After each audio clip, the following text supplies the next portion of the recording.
The Justice Department investigation, which initially focused on Minnesota Governor Tim Walz and Minneapolis Mayor Jacob Frey, is expanding. The New York Times reports federal prosecutors have issued subpoenas to at least 5 Democratic officials in Minnesota, beyond Walz and Frey.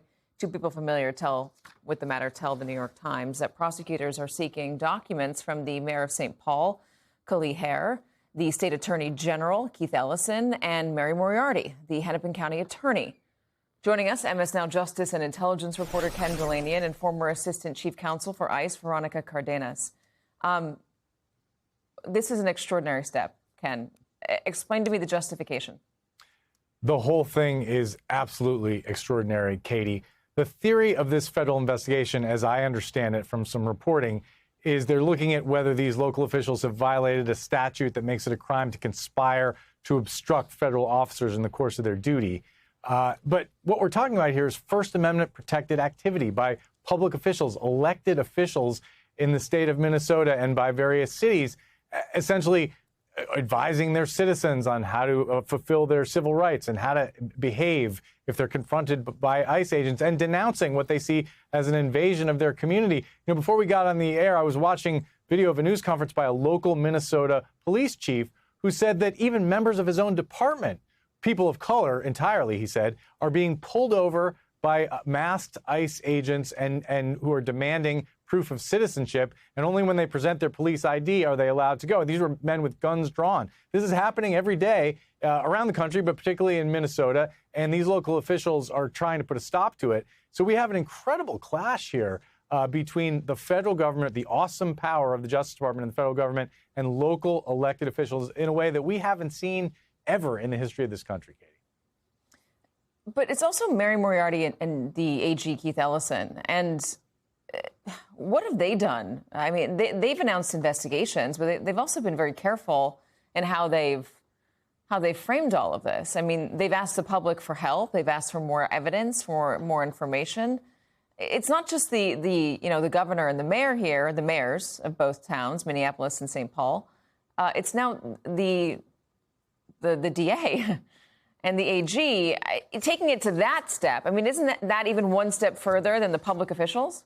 Yeah, well, the DOJ is seeking evidence that the actions of these people were designed to obstruct federal immigration enforcement. But of course, the thing to remember here is that this may never reach charges, let alone a trial. But it has an effect of chilling and intimidating people. The awesome power of the federal government, grand jury subpoenas landing on people's offices. We don't even know the extent to which career FBI agents and career prosecutors in the U.S. Attorney's Office are even engaging in this. It doesn't take a lot to send out some subpoenas. And that's an interesting question, is who actually at the Department of Justice is putting their names on an inquiry like this? And is it going to go anywhere, or is it just an intimidation tactic? Let me show you what Governor Tim Walz said about this. He said 2 days ago it was Alyssa Slotkin. Last week it was Jerome Powell. Before that, Mark Kelly. Weaponizing the justice system and threatening political opponents is a dangerous authoritarian tactic. The only person not being investigated for the shooting of Renee Good is the federal agent who shot her. Here's Mayor Jacob Frey saying this. This is an obvious attempt to intimidate me for standing up for Minneapolis, local law enforcement, and residents against the chaos and danger this administration has brought to our city. I will not be intimidated. My focus remains where it has always been, keeping our city safe. Veronica, the president took to the podium in the White House today, and the first thing he started talking about after he brandished his book of accomplishments, and that's what it was called, his book of accomplishments over the past year, was to start talking about Minneapolis. And he showed up a bunch of mugshots that he said were of violent criminals that were arrested in Minneapolis. We can't confirm anything that the president said. What does it say to you, though, that the president of the United States came to the podium today to try to reframe the discussion on Minneapolis, to try to get ahead of it, and to try to claim that what's going on there is to protect American citizens from these very violent criminals? It seems to me like he sees the way that the American public is viewing this. This is going to be a stain on our democracy, the way that he's treating non-citizens and citizens alike. And what he's doing is not novel, right? If it's criminals that he's going after, this is not novel. DHS has been doing this. When I was an assistant chief counsel, we did this. We did go after criminals with targeted investigations. What he is doing now is just canvassing entire areas. We heard the story of a U.S. citizen in his house, pulled out without a warrant when he was a citizen all along. And these cases are not the exception anymore. They've become the norm. Yeah, no, it's a man who was removed from his home in his underwear, an American citizen removed from his home in his underwear. You just heard Ken said talking about the police source that he was saying where the Ken, repeat again what you were saying about police officers being pulled over by ICE.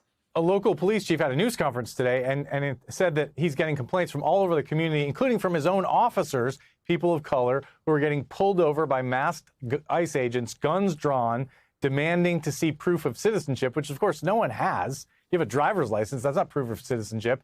And then only when the officer shows their police ID, the ICE agents wordlessly walk away, as the police chief explained it. So, Veronica, if they wanted to take legal action against the administration for that, could they? They could, because the questioning has to be based on either reasonable suspicion and in a stop, arrest, probable cause. So in these cases, what we're seeing is that because ICE has enjoyed, or DHS has enjoyed, warrantless arrests for so long, and the Supreme Court has really lowered the standard of what reasonable suspicion is. It can be based on the way a person looks. We've heard DHS state it's because someone spoke in an accent. It can be because they are standing by a Home Depot or maybe a bus stop, and so they think those are characteristics of people who do not have status. But at the same time, they do not have jurisdiction over citizens. So yes, if they are being unlawfully arrested, unlawfully detained, there are actions that they can take against DHS, but it is very difficult.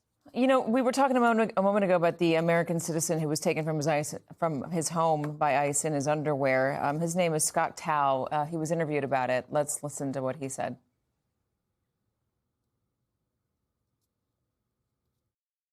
Suddenly they just handcuffed me. They didn't ask for my ID or anything until after they handcuffed me, and then they asked me, "Do I have my ID?" I go, "Yeah, it's in the room." And then my daughter-in-law, she tried to get my ID, but they didn't want to see it no more. Yeah, they just took me out there with no clothes on, and then just covered with my grandson's blanket. So a federal judge has gotten involved here and said that ICE has to, respect protesters. It can't just willy-nilly start pepper spraying people. But what about the forcibly going into somebody's home and dragging them out? Has that been addressed?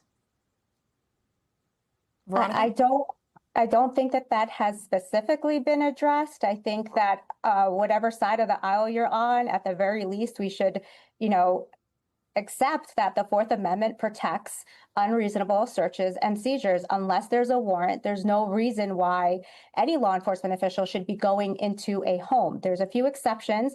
None of them are present here. And so this is one of those cases where it kind of, it doesn't really matter what DHS has to say to justify that unlawful entry. That unlawful entry into the home happened. So there should be a recourse there. And the issue, too, with these cases is that Americans are being treated the same way or even worse than people who have committed violent crimes. Like we heard from testimony from arrests happening in Minneapolis, a woman who was a U.S. citizen stated that she was chained by the legs, chained by the arms to her waist, denied water, put in a cell for hours until DHS could verify her citizenship. And so this isn't just about, breaking and entering into somebody's home to unlawfully arrest them, but then all the treatment that comes after that. All right, Veronica Cardenas, Ken Dilanian, thank you very much. Appreciate it.